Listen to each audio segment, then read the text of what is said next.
Yeah. So DNR report. What day is this? Monday. Reeves, Mitchell, Dave, Myrick, through 1077, the franchise.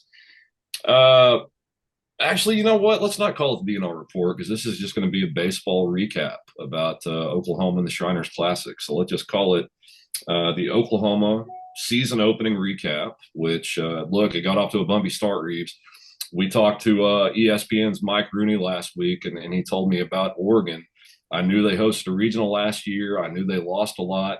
He said they'd be pesky, and boy, were they. But Reeves, I watched that entire game. I think if Oklahoma plays cleaner, especially behind the plate, there's no way to sprinkle sugar on that. A rough outing behind the plate for Easton Carmichael. It did get better, and I'll touch on that later. But I think they come out of this thing 3-0 as it was. Everybody thought, yikes, they lost their first. Doesn't get any easier playing number 5 Tennessee the next day. If they want to come out with a winning weekend, they're going to have to go the hard way. That's exactly what they do, man. They get some timely hitting. Finally, the offense got cranked up. But the story of the weekend for Oklahoma is the pitching. Braden Davis, spectacular in a loss Friday. Brendan Girton, the Texas Tech transfer, tremendous against the Tennessee Volunteers on Saturday, holding one of the best offensive lineups in the country to one run and really gave the offense a chance that they finally capitalize on to get that thing won. And then yesterday, of course, walking off Nebraska in dramatic form, but pitching and timely hitting and Oklahoma baseball off to a really, really good start this year. Yeah, it was no doubt a tough way to start the season with that loss against Oregon. But Dave, there were so many self-inflicted wounds in that game. I thought it wasn't even really a case of Oregon just way outplayed OU or anything like that. Really, if you watch that whole game, I thought Oregon only hit it hard like 3 or 4 times, pretty much that entire game. But Dave, when you walk back-to-back guys, stuff like that, and then you have some wild pitches or some pass balls, whatever you want to rule it, it's just a way for a lesser team to get back into a game and to win a game ultimately. So I was really impressed by OU heading into the second game of the weekend because I thought they could have hung their head down and came out flat, especially against the Tennessee team that you said Mike Rooney picked them to win the national championship. I think a lot of others agree with him that they are at least going to be there in Omaha, down in the stretch of the college baseball season. But what an impressive way to beat Tennessee. Yeah, the pitching was phenomenal in that game. I mean, the fact that OU was able to keep it 1-1, so long in that game. And then finally, Spikerman was able to come through with that huge hit to the outfield, which, I'm not even sure if they ended up ruling it an error or a hit because it was, Yeah, I need to check on that. Yeah, I'm pretty sure it's going to be an error because it caught a lot of glove. yeah, I think it's going to be an error as well, but it was still a tough play. And it was a good hit by Spikerman in the sense that just get the ball in play, get the ball in a spot where you have a chance, to get that ball down and score a run. And that's what he did.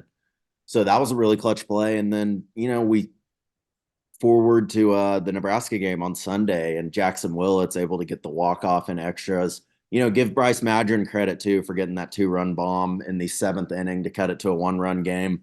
OU doesn't win the game without that bomb. And, you know, they're not even close. They probably lose by 3 runs or so if Bryce Madron doesn't step up there. Dave, I also thought the pitching was really good versus Nebraska because, early on got rocked around a little bit. There was another play by Carmichael that, he overthrew the guy at first and it kind of screwed the play up, scored 2 runs. So that was unfortunate. But credit to the pitching for keeping them in that game, even down 3 runs. They could have kept giving up runs. They could have, got Nebraska to 10 runs or so, but they were able to keep Nebraska at 6 runs. And that was just perfect for OU to get back within striking distance. Came out on top against Nebraska on Sunday. So, yeah, I agree with you. I think the story of the weekend is no doubt the pitching, but the lineup got better as the weekend went on.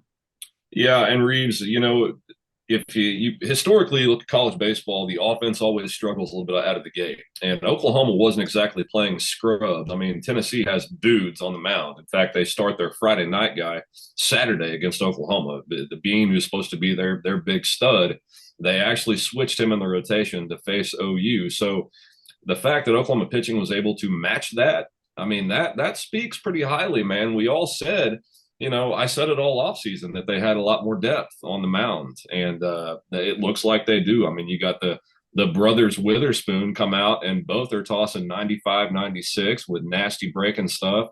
Brendan Gurton's sitting about 95, 96. Lambert, who we saw close the door on Tennessee, is flirting with 100. So, I mean, yeah, they got guys now that they did not have last year.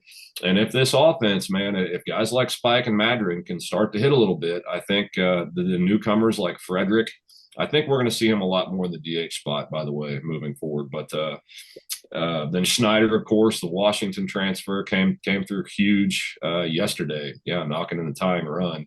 And that was not an error on Tennessee, by the way. I just looked up while you were talking. They ruled that a hit. Really I mean, surprising. you texted me during, I know you were listening on the radio and I was watching on Flow Baseball, but I mean, I told you it was a bang bang play. They could have ruled it either way, but I agree with that hit ruling just because Spikerman did put it in a hard place, to get to that ball. And though it should have been caught, I thought it was a very, good hit and it was a timely hit. So I Yeah. understand, but that could have gone either way, in my opinion.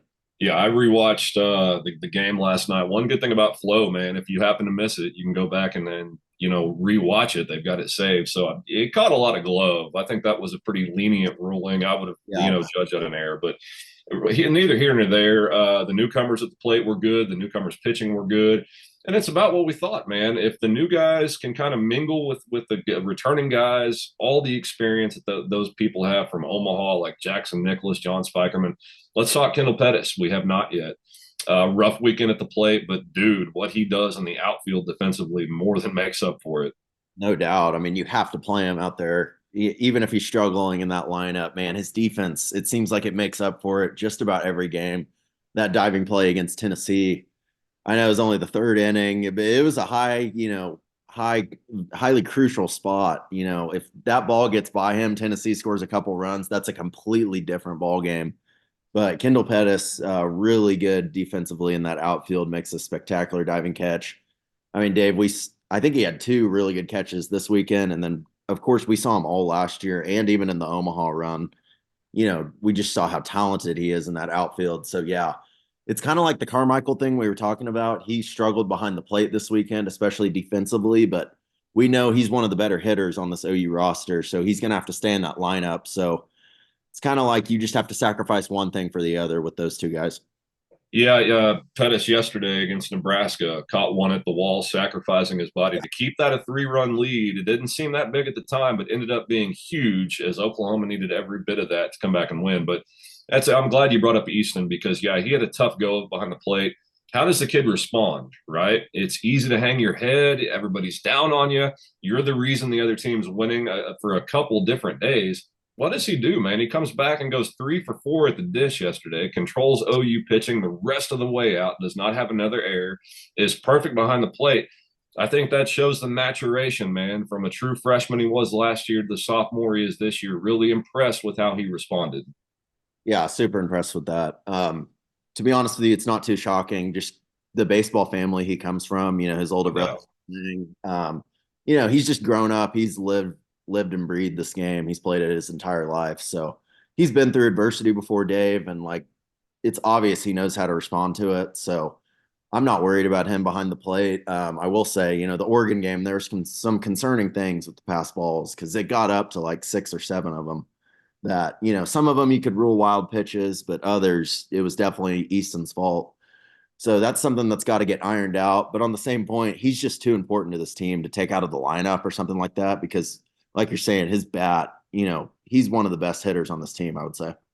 No doubt, Reeves. And what I like about this team that I noticed Saturday and Sunday, and it's early yet, but you can tell when a team really just does not dig losing. They find something at the end that it's there or it's not. A team has it or they don't. Where at the end, they just will not go away. They fight. I mean, fight you to the death, and you're going to have to do everything in your power to get the last out. And I think that's why they won yesterday. Is yeah, true freshman Jackson Willis, the kid as they call him, comes through with ice in his veins, ropes the first pitch he sees right back up the middle to walk it off. But man, that shows pretty good character in that dugout, especially coming off a marathon game that went till midnight the night before. Yeah, I agree with that. I mean, the perseverance of this team, you can kind of see it early on. And hopefully, this is something that continues going on throughout the season. Because, Dave, we know they're not going to be perfect in Big 12 play. There's a lot of good teams in the Big 12, similar to how it is in basketball. Most games you play in this conference, most series you play, They're very tough, and the Big 12's got a ton of good teams. So they're going to have to take some of the lessons they learned this weekend and apply it to the rest of the season because, they're going to have some heartbreaking losses left on the schedule. They're going to have some games that they let get away from them. But we know baseball, watching for long enough, we've watched for a really long time. It's how you respond the next day rather, Right. you know, how you play the day before. So I hope, they take these lessons and apply it to Big 12 conference play because there's a lot of good teams in this conference. But yeah, another thing I'll say about this team, I like the mix of young and old on this team. Like, like you said, Spikerman and Nicholas, they've been around for a while. They've been to Omaha. They've been through all that. They can teach these younger guys like Carter Frederick, like Willits, these guys coming up that like, hey, you guys are super talented, but this is the way things should be done. And like, you're going to go through adversity in a season. We've been through it. You know, and the pitching too. They've got some young guys pitching, and you add that with older guys that they brought in through the portal, like the Texas Tech guys. So I just like the blend of young and old. I think there's a lot of opportunity for these young guys to grow from learning from the older veteran presence on this team. And quite frankly, a lot of the young guys might be even more talented than the older guys, but I think they're going to bounce off each other and it's going to be a great dynamic overall. Yeah, I do too. But time will tell, right? That they got to do it. We have high hopes and high optimism for this team. Kind of bouncing around the Big 12. We kind of thought TCU and Texas were the class of the league coming in by their offseason acquisition, so to speak, as TCU goes up to Wichita State and grabs Peyton Tolley, a guy that Oklahoma was fully in on. Tried everything that, to trust me, I know they tried everything they could do to get this guy in Norman. Didn't work out as he goes down to TCU. He has a monster weekend for the Horned Frogs. Texas takes a series with San Diego State, I believe, 2-1. So about what we expect. But boy, the rest of the Big 12, especially Saturday night, took it in the teeth, man. Kansas lost, Kansas State lost, OSU lost, got beat by Sam Houston State. There was some other surprising scores I saw. Baylor went down in the same tournament Oklahoma was in, but looked like they all responded pretty well yesterday. And it's going to be exactly what you said, a very deep, very talented league where there's no easy outs. Uh, Kansas State with Pete Hughes might be it. But beyond that, West Virginia, I think their last game was rained out yesterday. They're back with JJ Weatherholt, probably the best player in the league. So it's going to be about what we thought, man. Just murderers row pretty much every single week. Oklahoma, in my opinion, is right there in the top 3 or 4. Then you've got a little gap and everybody else. So going to be fun to watch down the stretch, no doubt. It doesn't get any easier, Reeves. They got DBU tomorrow night. They're staying in the Metroplex today, practicing locally. I talked to Ryan Gaines this morning. They got a lift in. They were about to practice, and DBU, goes up the Stillwater Regional last year. Is a game away from Omaha that instead goes to ORU. So a very talented ball club they've got. Oh yeah, that was such a weird regional last year because I think OSU finished third or last, and then the top two teams were DBU or ORU. But that's not taking anything away from a program like DBU. They've been good for a really long time. Yes. Ever since I've been watching college baseball, they've been in that top 25 consistently. So I'm not sure, player wise about them going into this year. I'm gonna have to scout on them a little bit going into tomorrow's matchup, but they're always a solid program. So I think OU played them last year and maybe split the series 1-1, something like that. And then, they play Oklahoma State most years too. So it'll be a tough game for OU, but, it seems like they've got a certain amount of confidence coming off this series because it started so drastically bad with the No team doubt. probably should have beaten. And then you followed it up with a top 10 win, and then you win a game versus Nebraska where you really shouldn't have won. You weren't winning most of the game, but you're able to put it together in that really seventh through ninth innings and upset. I'll call it an upset because they were down 3 runs heading into the seventh inning, but beat Nebraska yesterday. So yeah, I think they're playing with a little bit of fire right now. I know we're only 3 games in, but I'm excited to see how it translates into tomorrow. Yeah, I am too. And I'm really curious to see who gets the nod on the bump tomorrow, right? I mean, we've seen Gurton, we've seen Hitt, we've seen Davis, we've seen the Witherspoons. Trying to think of anybody I'm leaving out. The Wichita State transfer, I think he got in for a little bit yesterday. They threw Jet Lotus for an inning I think an inning and a third, maybe 2/3. Either way, we saw a lot of arms. So I'm kind of curious. Maybe Will Carson is a guy to keep an eye on, in my opinion.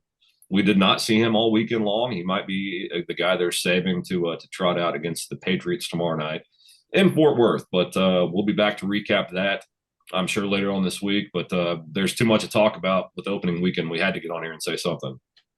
Oh yeah, I mean it was just phenomenal. We were all up at the station on Friday, just kind of giddy because all the games were starting to go on, and that OU game happened to start kind of early in the day. So even though they lost, it was exciting to have college baseball back. And you know, I know you're probably even a bigger college baseball supporter than I am, but I've came around the last few years, and man, once you start paying attention to the entire conference, it's a really, really fun sport to follow. I beg anyone who's into baseball, you should watch OU this year. One, they have a fun team, and two, the teams they'll play in conference play, they're electric teams. So it's going to be a really fun season. No question about it. And we'll be back to talk about it all season long. I don't know what we're going to call this. It's not the DNR, it's not bullpen. Just Recap. That's what it is. there it is. It's a OU baseball recap. So I hope you guys enjoyed it. We'll be back to do another one as soon as there's something to recap. So for Reeves Mitchell, I'm Dave Myrick. We will talk to you guys next time.